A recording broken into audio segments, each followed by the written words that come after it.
خب اعوذ باللہ من الشیطان الرجیم بسم اللہ الرحمن الرحیم الحمد للہ رب العالمین وصلی اللہ علی محمد وآلہ الطاہرین اللہم صلی علی محمد وآل محمد وعجل البلد. خوب سوروں کے مکی اور مدنی ہونے کا علم آپ کو کیا فائدہ پہنچائے گا؟ علوم قرآنی میں اس بحث کا کیا فائدہ ہے، اس کی کیا اہمیت ہے، یہ سب آپ نے جان لیا. اب بات پہنچی ہے سوروں کے مکی اور مدنی ہونے کی. تشخیص کا معیار کیا ہے، پیمانہ کیا ہے، کیسے کس معیار اور کس پیمانے کی بنیاد پر ہم کہیں گے کہ یہ سورہ مکی ہے یا یہ سورہ مدنی ہے؟ کوئی معیار، کوئی ملاک، کوئی میزان تو ہونی چاہیے سوروں کی تشخیص کے لیے. کس معیار کی بنیاد پر آپ تشخیص دیں گے، معین کریں گے کہ یہ سورہ مکی ہے یا یہ مدنی ہے، یا ایسے ہی آزاد ہے؟ جس کو مکی ماننا ہے وہ مکی مانے، جس کو مدنی ماننا ہے وہ مدنی مانے. اگر آپ کسی سورہ کو مکی کہہ رہے ہیں تو مکی ہونے کا کوئی مدنی اگر ہے کوئی سورہ تو مدنی ہونے کا کوئی معیار تو ہوگا، کوئی میزان، کوئی پیمانہ جس کی بنیاد پر اسے مدنی کہا جا رہا ہے. پہلے ایک کلی طور پر، مجموعی طور پر آپ کو ایک جانکاری دے رہے ہیں. وہ یہ ہے کہ قرآن مجید کے جو کل 114 سورہ ہیں، ان 114 سوروں میں ترتیب نزول کے اعتبار سے، ترتیب نزول کے حساب سے 86 سورہ مکی ہیں اور 28 سورہ مدنی ہیں. ٹھیک، اب یہ کلی طور پہ آپ کو بتا دیا کہ 86 سورہ مکی اور 28 سورہ مدنی ہے. اب کس معیار کی بنیاد پر 86 سورہ کو مکی اور 28 سورہ کو مدنی کہا گیا ہے؟ معیار کیا ہے، پیمانہ کیا ہے، کیسے آپ نے طے کر لیا کہ یہ مکی ہے اور یہ مدنی ہے؟ کہہ رہے اس کے 3 معیار بیان کیے گئے ہیں. ایک معیار ہے معیار زمانی، زمان، سمجھ رہے ہیں؟ سوروں کے مکی یا مدنی ہونے کا معیار کیا ہے؟ زمان ہے. کون سا زمان؟ ہجرت. ہجرت سے پہلے جو آیتیں اور جو سورہ نازل ہوئے ہیں انہیں مکی، اور ہجرت کے بعد جو سورہ یا آیتیں نازل ہوئی وہ مدنی، چاہے مکے میں ہی نازل ہوئی ہو. فرض کر لیں ہجرت کر کے اللہ کے رسول مدینے چلے گئے، ٹھیک، 5 سال کے بعد 7 سال کے بعد مکے واپس آئے، مکے میں کوئی آیت کوئی سورہ نازل ہو گیا، اس کو مدنی ہی کہا جائے گا، مکی نہیں کہا جائے گا، کیونکہ ہجرت کے بعد کی ہے. ہجرت سے پہلے فرض کر لیں کسی کام سے آپ گئے مدینہ، مدینے میں کوئی سورہ نازل ہوا، لے کے واپس آئے تو مکی ہی رہے گا. تو معیار پہلا جو ہے سورہ کے مکی اور مدنی ہونے کا معیار، معیار زمانی ہے. معیار زمانی کون سا زمانہ؟ کہ ہجرت. ہجرت سے پہلے جو کچھ نازل ہوا ہے وہ مکی ہے، ہجرت کے بعد جو نازل ہوا وہ ٹھیک. طبق آماری کی از روایات ترتیب نزول بدست می آید. کہہ رہے ہیں کہ ترتیب نزول کی روایتوں سے جو آمار ہمارے سامنے آتا ہے، جو بات ہمارے سامنے آتی ہے، جو آمار کہتے ہیں ایک چیز ہوتی ہے آپ کو بتا دوں، تو ترتیب نزول کی روایتوں کے مطابق 86 سورہ مکی اور 28 سورہ مدنی ہے کہ در ان گروہ بندی سے معیار وجود دارد. اس گروہ بندی میں 3 معیار ہے، یعنی 3 معیار کی بنیاد پر کیا ہے یہ سوروں کو مکی اور مدنی میں تقسیم کیا گیا ہے. سمجھ رہے ہیں؟ 3 معیار. پہلا معیار معیار زمان. بیشتر مفسرین معتقدن کہ معیار مکی یا مدنی بودن ہجرت پیامبر اکرم صلی اللہ علیہ وآلہ از مکہ به مدینہ است. کہہ رہے ہیں کہ اکثر مفسرین کا ماننا ہے کہ مکی یا مدنی ہونے کا معیار پیغمبر اسلام کی مکے سے مدینے کی طرف ہجرت ہے. سوروں کے مکی یا مدنی ہونے کا معیار کیا ہے؟ ہجرت پیغمبر ہے. ہر سورہ کی پیش از ہجرت نازل شدہ مکی، ہر وہ سورہ کہ جو ہجرت سے پہلے نازل ہوا ہے وہ مکی ہے. ہر سورہ کی پس از ہجرت نازل شدہ است، اور ہر وہ سورہ کہ جو ہجرت کے بعد نازل ہوا ہے مدنی بے شمار می رود، اسے مدنی شمار کیا جاتا ہے. خواہ در مدینے نازل شدہ باشد، چاہے وہ مدینے میں ہی نازل کیوں نہ ہوا ہو. اب آپ یہ سوچیں گے کہ ایسے کیسے ہو سکتا ہے؟ ہجرت کر کے جب مدینے چلے گئے تو اب جو سورہ نازل ہوگا تو اسے مدنی ہی کہا جائے گا. وہ مکے میں کیسے نازل ہوگا؟ یا ہجرت سے پہلے مکے میں اللہ کے نبی ہیں تو ہجرت سے پہلے جو سورہ نازل ہوگا وہ مکی کہلایا جائے گا. چاہے تو مدینے میں کیسے نازل ہوگا؟ کیوں وقتی طور پہ نہیں جا سکتے؟ ہجرت سے پہلے وقتی طور پہ مکے سے مدینے جا سکتے ہیں، اور ہجرت کے بعد وقتی طور پر مدینے سے مکے جا سکتے ہیں. دونوں ممکن ہیں، لیکن وقتی طور پہ کہاں سے کہاں جا رہی یہ معیار نہیں ہے. معیار کیا ہے؟ ہجرت. جو سورہ ہجرت سے پہلے نازل ہوا اس کو مکی کہیں گے، چاہے وہ مدینے میں ہی نازل ہو. سمجھ رہے؟ ہجرت کے بعد جو سورہ نازل ہوئے ہیں وہ مدنی کہلائیں گے، چاہے مکے میں ہی کیوں نہ نازل. خواہ در سفر رہا، چاہے وہ سفر میں نازل، حتیٰ در مکے در سفر حج یا عمرے، یہاں تک کہ مکے کے سفر میں کہ وہ سفر چاہے حج کا ہو یا عمرہ کا ہو یا فتح مکہ کے بعد ہو، چل پس از ہجرت بودیت، چونکہ یہ تمام چیزیں ہجرت کے بعد کی ہیں، لہذا ہجرت کے بعد یہ تمام چیزیں مکے میں ہی ہوئی ہیں. حج کرنے کے لیے کہاں آئے؟ مکے. عمرہ کرنے کے لیے کہاں آئے؟ مکے. فتح مکہ خود مکہ میں. سمجھ رہے ہیں؟ ہاں. تو چونکہ یہ تمام چیزیں ہجرت کے بعد کی ہیں، لہذا اگر مکے میں ان مواقع پہ آیتیں یا سورہ نازل بھی ہو جائے یا ہوئے ہیں تو ان کو کیا کہا جائے گا؟ مدنی کہا جائے گا. مدنی محسوب نشور مدنی. ملاک ہجرت نیز داخل شدن بے مدینہ است. ملاک کیا ہے؟ کہ خود مدینے میں داخل ہونا ہے، نہیں یہ کہ مکہ چھوڑ کے جیسے ہی نکلے، مکہ چھوڑ کے جیسے ہی نکلے قبل از مدینہ پہنچنے کے جو نازل ہو گیا اس کو مدنی کہا جائے نا. جب مدینے میں جا کے مستقر ہو گئے، مقیم ہو گئے، تو اب مدینے میں مقیم ہونے کے بعد جو سورہ نازل ہوئے وہ مدنی کہلائیں گے. نہیں یہ کہ مکہ چھوڑتے ہی مدینہ پہنچنے سے پہلے بھی اگر کچھ نازل ہوا ہے تو اسے مدنی کہا جائے، چونکہ ہجرت بہر صورت صادق آئے گی نا. جو سفر میں نازل ہوگی تو وہ مکی ہی رہے. ہاں ٹھیک. مدینے میں نبی کا پہنچنا یہ ہجرت کا کامل معیار ہے. حالانکہ ہجرت ثابت آئے گی، مکہ جیسے ہی چھوڑا آپ نے بستر پہ علی کو سلایا اور آپ نے مکہ چھوڑا، ہجرت کا آغاز ہو گیا. تو ہو سکتا ہے کوئی یہ سوچے کہ مکہ چھوڑ کر کے جب اللہ کے نبی مدینے کی جانب چلے تو فوراً تو مدینے پہنچے نہیں ہیں، بلکہ مدینہ پہنچنے سے پہلے انتظار کیا ہے. امیر المومنین علی علیہ السلام جب پہنچے ہیں لے کر کے دوسرے افراد کو جن کو لے کے جانا تھا، اس کے بعد مکے میں داخل ہوئے.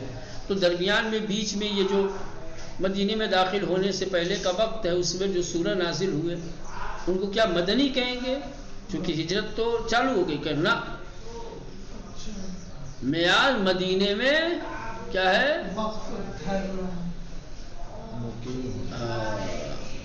ہجرت نیز داخل شدن بے مدینہ. ہجرت اللہ کے نبی کا مدینے میں داخل ہونا ہے. اب یہاں سے ہجرت شمار کیا جائے گا اور ہجرت کا وقت مانا جائے گا. ایسا مدینے میں داخل ہونے کے بعد اب جو سورہ نازل ہوں گے وہ مدنی، اور اس سے پہلے جو نازل ہوئے وہ بنا برین آیاتی کی پس از ہجرت از مکے و پیش از ورود میں مدینے. لہذا وہ آیتیں کہ جو ہجرت کے بعد مکے سے اور مدینہ پہنچنے سے پہلے، جیسا کہ میں نے ابھی مثال دیا، ٹھیک، ہجرت کے بعد مکے سے ہجرت کے بعد مدینہ پہنچنے سے پہلے وہ آیتیں کہ جو ہجرت کے بعد مدینہ پہنچنے سے پہلے در راہ بر پیغمبر نازل شدہ است. اور راستے میں جو آیتیں یا جو سورہ نازل ہوئے ہیں مکی محسوب میں شباب، اس کو کیا کہیں گے؟ مکی کہیں گے. یہ تاکید اس لیے کر رہے ہیں کہ چونکہ مکہ چھوڑتے ہی ہجرت کا اطلاق، تو اگر آپ اطلاق ہجرت لیں گے، سمجھ رہے ہیں، آغاز ہجرت لیں گے تو مکہ چھوڑتے ہی ہجرت صادق آ رہا ہے. لہذا اب راستے میں جو آیتیں یا سورہ نازل ہوں گے وہ اس بنیاد پر مدنی کہلائیں گے. ہاں، کیسے مکی کہلائیں گے؟ ہجرت کا آغاز کہاں سے ہوتا ہے؟ تو مکہ چھوڑا تو راستے میں جو آیتیں نازل ہوں گی وہ کیا ہوں گی؟ ہجرت کی بات ہو گئی نا. اب تو ہجرت سے پہلے جو نازل ہوئی وہ مکی ہے نا، ہجرت کے بعد تو مدنی ہو جائے گی نا. ابھی تو جناب کہا کہ جب وہ ہجرت جب مدینہ مقیم ہو جائے، وہی بات تو میں سمجھا رہا ہوں کہ یہ تاکید کیوں کر رہے ہیں. یہ تاکید اسی لیے کر رہے ہیں کہ راستے میں جو آیتیں یا جو سورہ نازل ہوئی ہیں آپ ان کو مدنی مت مانیے گا. وہی کہہ رہا مکی نہ کریں گے، وہ مکی ہی ہے. میں تو کہہ رہا ہوں ٹھیک، تو مکی کب ہوگی؟ جب آپ کیا ہے اصل ہجرت مدینے میں دخول کو مانیں گے. پہلا اگر آپ کہیں کہ مکہ چھوڑتے ہی ہجرت کا آغاز ہو گیا تو راستے والی تو پھر مدنی ہو جائیں گی نا. مکہ چھوڑا تو کہا جائے گا کہ نہیں کہ اللہ کے نبی نے ہجرت کی.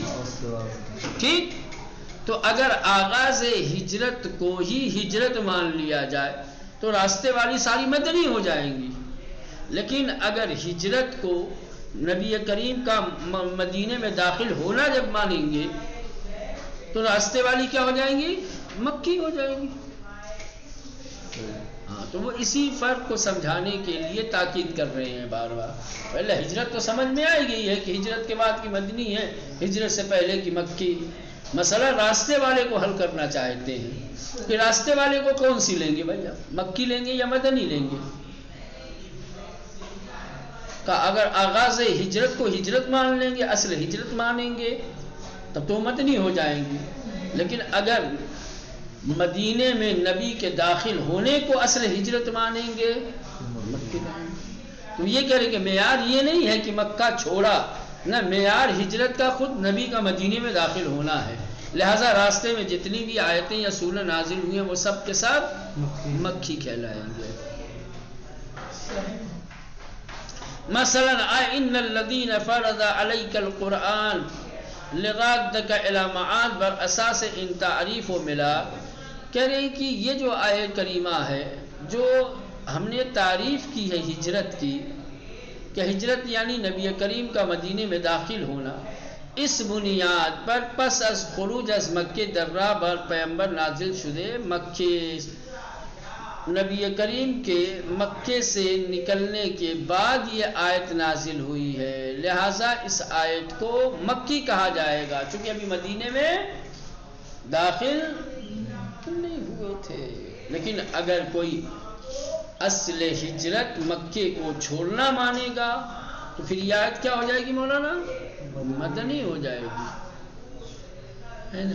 لیکن انہوں نے جو تعریف کی، کہا کہ ہجرت یعنی نبی کا مدینے میں داخل ہونا.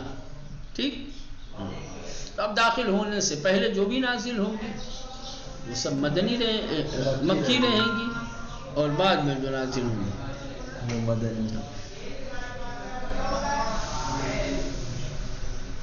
چل، تو یہ پہلا معیار تھا سوروں کے مکی اور مدنی ہونے کا. دوسرا معیار مکان ہے، جگہ، محل. اس معیار کے مطابق جو کچھ شہر مکہ یا مکہ کے ارد گرد آس پاس یا مکے کے علاقے میں نازل ہو ان کو مکی کہیں گے. سمجھ رہے ہیں؟ چاہے ہجرت سے پہلے ہو چاہے ہجرت کے بعد. ہے نا؟ کیونکہ ملا کو ہے، ہجرت نہیں ہے، کیا ہے؟ محل ہے، جگہ ہے. مکہ اور مکے میں شمار کیے جانے والے علاقے میں جو کچھ نازل ہوئے وہ مکی، اور شہر مدینہ اور مدینہ کے آس پاس اور مدینے کے وہ علاقے کہ جو مدینے میں شمار کیے جاتے ہیں یا مدینے کا علاقہ شمار کیے جاتے ہیں، وہاں پر جو کچھ نازل ہوا وہ کیا ہے مولانا؟ مدنی. تو ہجرت سے پہلے بھی مدنی ہو سکتی ہے. گئے سفر پہ، اللہ کریم فرض کر لو مدینے، وہاں کچھ آیتیں نازل ہوگی، ابھی ہجرت نہیں کی ہے تو مدنی ہو گئی، ہے نا؟ اور ہجرت کے بعد مکی بھی ہو سکتی ہے، نہیں ہو سکتی؟ اگر جو قصد کر کے جا رہے مطلب کہ مدینے سے مکے، راستے میں جو نازل ہوگی وہ مکان ہے نا. دیکھیں کہ یہ مکان کس میں شمار کیا جاتا ہے، مکے میں یا مدینے میں؟ مکے کے آگے میں تو مکی. ہاں، مسجد ایسے نہیں ہوتا ہے، یہ پورا بارڈر سب پتہ نہیں ہوتا بھائی یہ گجرات ہے، یہ گجرات کا علاقہ ہے. چلو گجرات، وہ ادھر راجستھان ہے، راجستھان. ایسے ہی مکے مدینے کے پورا باؤنڈری بھی لگا تھا ایسے.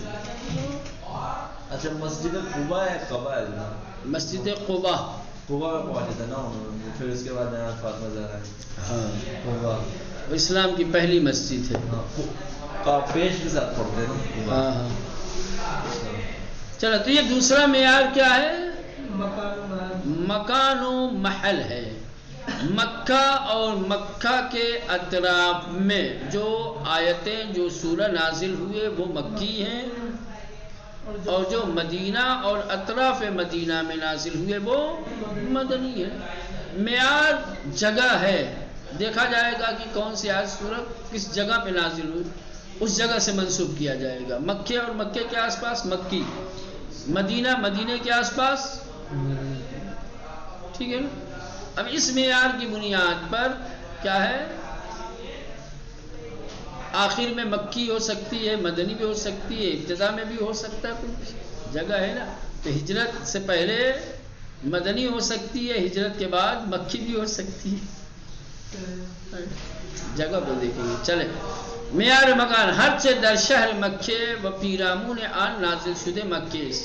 کہنے کہ جو کچھ شہر مکہ میں اور مکہ کے ارد گرد آس پاس کے علاقے میں نازل ہوئی وہ مکی ہے. وہ ہر چه در مدینے و پیرامون آن نازل گردیده، جو کچھ مدینے میں اور مدینے کے بارے میں نازل ہوئے وہ سب مدنی ہیں.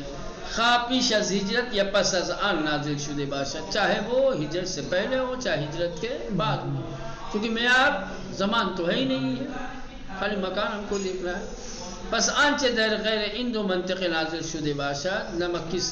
تو اس میں ایک دوسری چیز بھی ہو سکتا ہے، کوئی ایسا علاقہ ہو کہ جس کا شمار نہ مکے میں ہوتا ہو نہ مدینے میں، وہاں پہ اگر کوئی آیت یا سورہ نازل ہو جائے تو کہنے کی نہ اس کو مکی کہا جائے گا نہ مدنی کہا جائے گا. کوئی تیسری چیز تو کیا کہا جائے گا اس کو؟ کہ بھائی اس معیار کے مطابق بات تو یہ بالکل معقول ہے. ایسا ہے جب معیار محل اور مکان ہے تو ٹھیک ہے، جو مکے میں آتا ہے وہ مکی، جو کوئی ایسا علاقہ کہ جو نہ مکہ ہی کا کہلاتا ہو نہ مدینے کا ہی ہو تو کیا کریں گے بھائی؟ ہاں،